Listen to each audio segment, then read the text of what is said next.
Hey, welcome back. It's David Cathers. Hey, do you make the same mistake that so many others do?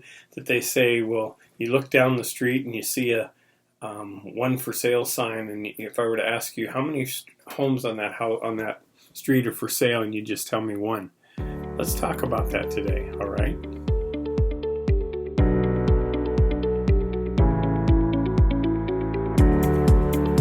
On and on we keep hearing about the low inventory, and it's true, we've been very low on inventory, but rather than just complain about it, we need to get out and look. And a lot of times people are saying, well, there's only this many houses out there for sale.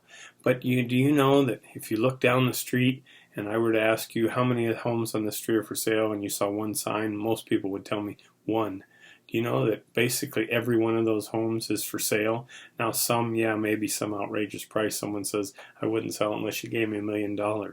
That's true in some cases.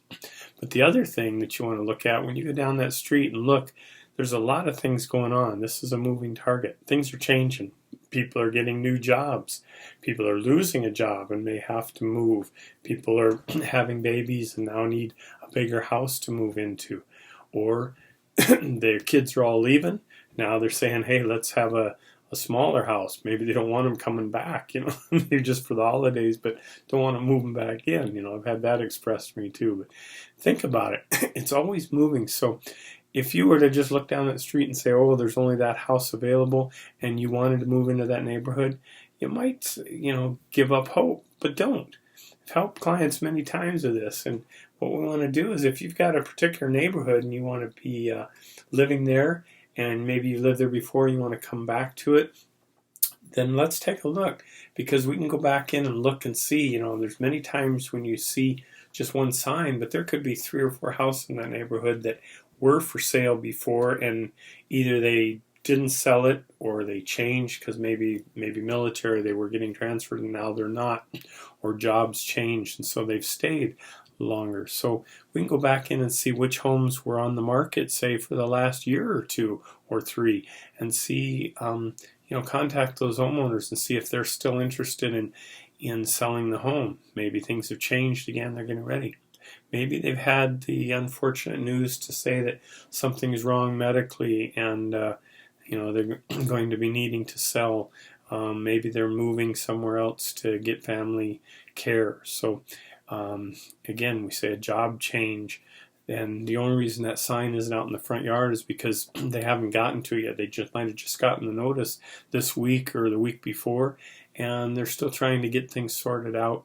They still got to go through, clean the house, get it ready, and go on the market. So we can go out and actually market to these neighborhoods. If you have one that you want to be in, why not put those letters? I know sometimes you see these letters and say, oh, they just want to offer to buy my house.